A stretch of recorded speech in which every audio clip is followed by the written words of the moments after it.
amené le cœur des fils à la foi apostolique. Il s'agit de Jean-Baptiste et de William Marion Branham, les deux prophètes. L'un qui arrive avant la première venue du Seigneur. Et le deuxième arrivera avant la deuxième venue du Seigneur. C'est pour cela, dans Actes des Apôtres au chapitre 3, la Bible dit, c'est Jésus que vous attendez devra d'abord être gardé au ciel jusqu'au temps du rétablissement de toutes choses. C'est la raison pour laquelle nous avons pris. Qu'est-ce que le premier Élie avait fait? Quand il a trouvé le désordre dans l'église, on a parlé du rétablissement. Élie a rétabli d'abord l'autel qui avait été vandalisé, pas par des bandits, pas par des voleurs. Ces gens étaient peut-être pieux dans leur vie. C'était de ces hommes, ils ne pouvaient même pas écraser une mouche. Mais ce qu'ils prêchaient, ce n'était pas la parole de Dieu. Ils ont invoqué leur Dieu depuis le matin jusqu'au soir. Zacharie 14, verset 7. Regardez, quand Élie entre en scène, nous sommes le soir. Vers le soir, la lumière devrait revenir dans l'église. Joël au chapitre 2. Bon, je vous laisse le devoir d'aller reliser tout cela. Et Dieu voulant, nous allons continuer la semaine prochaine. Joël au chapitre 2. Dans Joël au chapitre 1er, nous voyons les 4 insectes qui vont détruire l'arbre. Chacun à son tour. Le premier arrive, mange les fruits. Le deuxième mange les feuilles. Le troisième mange l'écorce. Le quatrième consomme toute la sève. L'arbre est mort, complètement mort. Alors le Seigneur va accorder cette promesse à partir du verset 23. Joël chapitre 2 à partir du verset 23. Et vous, enfants de Sion, soyez dans l'allégresse et réjouissez-vous en l'Éternel votre Dieu, car il vous donnera la pluie en son temps. Il vous enverra la pluie de la première et de l'arrière-saison, comme autrefois. Alléluia. Il vous donnera la pluie de la première et de l'arrière-saison, comme autrefois. Comme autrefois. Je vous remplacerai les années qu'ont dévoré la sauterelle, le gélec, le asile et le gazam, ma grande armée que j'avais envoyée contre vous. Vous mangerez et vous vous rassasierez. Vous mangerez quand? Parce que le Seigneur vous donnera de la nourriture. Mais aux autres, ils n'auront pas la nourriture, ils vont mourir de faim. Avez-vous vu cela? Vous comprenez? Que Dieu vous bénisse. Amen. Vous mangerez et vous vous rassasierez. Et vous célébrerez le nom de l'Éternel votre Dieu, qui aura fait pour vous des prodiges. Et mon peuple ne sera plus jamais dans la confusion. Amen. Alléluia. Le peuple de Dieu ne sera plus jamais dans la confusion. Pourquoi? Parce que les choses devraient être restaurées telles qu'elles étaient au commencement. Et je vous le dis vendredi, dans l'église, le Seigneur vient restaurer d'abord la parole. C'est la parole qui a une grande importance. La parole qui avait été détruite, c'est ce que le prophète Élie a fait dans 1 Roi au chapitre 18. Il a commencé d'abord par rétablir l'autel. Rétablir l'autel, c'est révéler le nom du Dieu véritable.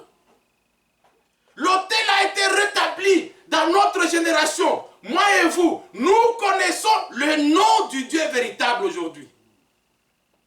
Père, je te loue. Jean 17, verset 6. De ce que tu m'as donné, je leur ai révélé ton nom. Père, je te prie, afin que eux aussi soient un, comme moi et toi, nous sommes un. Père, je te prie de les garder pendant qu'ils sont dans le monde. Ils sont dans le monde, mais ils ne sont pas du monde. Père, préserve-les du monde. Père, pour avoir la vie éternelle, il faut qu'ils te connaissent. Toi, le seul vrai Dieu, et celui que tu as envoyé, le Seigneur Jésus-Christ. L'autel doit être restauré. Nous n'avons pas de confusion entre Dieu, le Père, le Fils, le Saint. Il n'y a pas de confusion. Nous savons que c'est le même Dieu qui s'est manifesté comme Père. Il le dit dans Éphésiens au chapitre 4. C'est le même Dieu au-dessus de tous qu'on appelle Père. C'est le même Dieu parmi nous qu'on appelle Jésus. C'est le même Dieu en nous qu'on appelle le Saint-Esprit. C'est le même Dieu. Il n'y en a pas trois. Nous n'avons pas de confusion. C'est pour cela, le baptême, nous avons le baptême. Le vrai baptême, c'est au nom du Seigneur Jésus-Christ. Après avoir restauré l'autel, le prophète Élie va prendre maintenant la doctrine, la saine doctrine des 12 apôtres et des 12 patriarches est placée sur l'autel. Après avoir restauré la révélation du Seigneur Jésus-Christ dans l'Église, l'Église maintenant est enseignée sur la révélation des 12 prophètes et des 12 apôtres, enfin, pas prophètes, des 12 patriarches et des 12 apôtres. Notre enseignement, c'est pour cela que notre enseignement commence de Genèse et termine dans Apocalypse. C'est pour ça que je vous ai dit, toutes les promesses d'Israël. Israël est représenté par les 12 patriarches. Et tout l'enseignement des apôtres du Seigneur Jésus, ça fait les 24 vieillards que nous trouvons dans Apocalypse. Ah, on en parlera prochainement. Ça fait les 24 vieillards qui sont autour du Seigneur. C'est-à-dire les 12 patriarches et les 12 apôtres. Notre enseignement est basé sur l'enseignement des 12 patriarches et des 12 apôtres du Seigneur. Vous savez, le 12e apôtre, c'est l'apôtre Paul. Hein? L'autre qui s'est suicidé, et on a nommé un autre qui n'était pas le bon, mais Dieu avait réservé l'apôtre Paul. Ça, on en parlera plus tard. Et le Seigneur avait promis, dans notre âge, dans notre temps, qu'il restaurerait l'Église. Comment étaient les croyants dans la première Église? Mais lisez la Bible. Quand vous comparez les croyants du premier âge et les croyants d'aujourd'hui, c'est la nuit et le jour. Il n'y a pas de comparaison. Quand vous comparez l'église d'antan, la première église et l'église d'aujourd'hui, il n'y a pas de photo. C'est la nuit et le jour. C'est deux choses qu'on ne peut pas comparer. Mais dans le plan du salut du Seigneur, vous voyez, je n'ai même pas eu le temps d'y revenir. Bon, on le verra la fois prochaine. Dans le plan du salut du Seigneur, il avait prévu qu'il allait restaurer son église. Remettre l'enseignement, le vrai enseignement dans l'église, dans son église. Afin que le peuple de Dieu ne soit plus dans la confusion. Regardez quelle confusion au temps d'Élie. 450 aujourd'hui. Il y a combien de confessions religieuses qui se disent chrétiennes? On a déjà dépassé les 450. Il y a les églises, toutes sortes d'églises. Des églises vertes, rouges, jaunes, bleues, chocolat, noires. Toutes sortes des églises. Et la Bible dit, les jeunes belles filles et les jeunes hommes iront ça et là d'un endroit à un autre, d'un poteau à un autre, d'une église à une autre, à la recherche de la parole de Dieu. Et ils ne la trouveront pas. Parce que Dieu ne parle que dans son église. Ils ne la trouveront pas. Et comme ils n'ont pas trouvé, ils vont faire quoi? Ils vont mourir de faim. La parole de Dieu est une nourriture. Il dit, je vous restaurerai. C'est qu'à manger le gazam, le asile, le gélec, la sauterelle, je vais tout restaurer. Et nous allons voir prochainement, j'ai commencé déjà le vendredi, il y aura aussi 4 étapes de la restauration. Comme il y a eu 4 étapes de la destruction, il y aura aussi 4 étapes de la restauration. Pour qu'à la fin, l'église du Nouveau Testament ressemble à la première église. Aujourd'hui, il n'y a pas photo. Tout ce que vous entendez à gauche, à droite, c'est du cinéma. C'est la comédie. Dieu n'est plus là-dedans. Ce sont les hommes qui ont créé leurs propres églises. Les hommes ont fondé leurs propres églises. J'ai dit créer, non, fondé. Ils ont fondé leurs propres églises. Dans leurs propres églises, c'est pour cela qu'ils ont le droit de faire ce qu'ils veulent. Parce que c'est leur église. Si vous venez chez moi, je mets le canapé où je veux. Hein? Je mets le fauteuil où je veux. Je mets le frigo où je veux. Parce que c'est chez moi. Mais dans l'église du Seigneur Jésus-Christ, avant de mettre quelque chose quelque part, on regarde dans les Écritures. Oh, cette femme-là, elle est belle, elle est jolie, elle est intelligente, elle sait bien enseigner, on va la nommer prophétesse. Oui, si elle prophétise, oui. Il n'y a pas une écriture qui interdit une femme de prophétiser. Il n'y a pas une écriture qui interdit une femme de prier. Il n'y en a pas.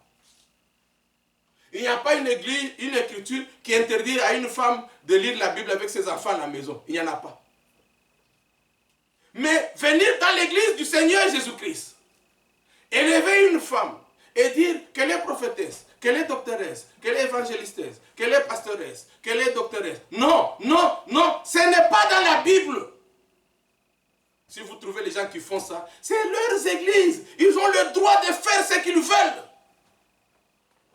Mais dans l'église du Seigneur Jésus-Christ, on se réfère aux Écritures parce que nous ne sommes plus dans la confusion.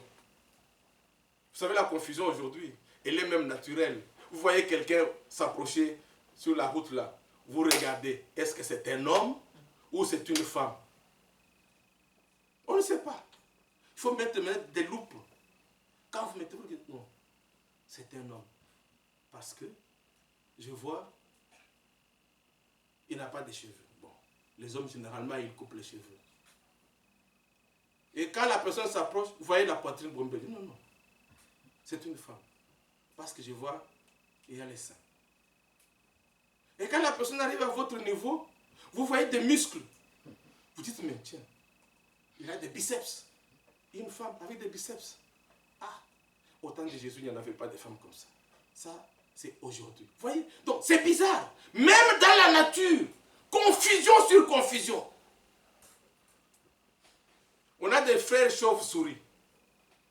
Hein? Vous savez la chauve-souris. Parmi les chrétiens, il est chrétien. Parmi les païens, il est païen. Et les païens qui viennent à l'église pour venir chercher leur ami, nous venons chercher notre ami. Et nous, on leur dit, non, non, ce n'est pas votre ami, c'est notre frère. Et les païens, mais regardez dans sa bouche. Il a les dents. Oh. Les oiseaux n'ont pas de dents. Vous voyez, cette espèce d'animal, on ne sait pas si c'est un animal ou c'est un oiseau. Quelle confusion! Mais gloire soit rendue à notre Dieu, parce que tout ce que nous lisons ici, la destruction de l'Église, nous, on est témoins oculaires, témoins vivants. Nous vivons la restauration de l'Église. Nous vivons la restauration de l'Église. Je vous restaurerai ce qu'avait détruit les 4 insectes. Et la restauration se fait aussi en 4 étapes. C'est ce que nous allons voir la fois prochaine. Que le Seigneur vous bénisse richement. Mettons-nous debout et nous allons chanter. Quel bonheur de le connaître, quel bonheur de vivre avec lui. Et nous allons tous ensemble prier le Seigneur. Oh, quel bonheur de le connaître.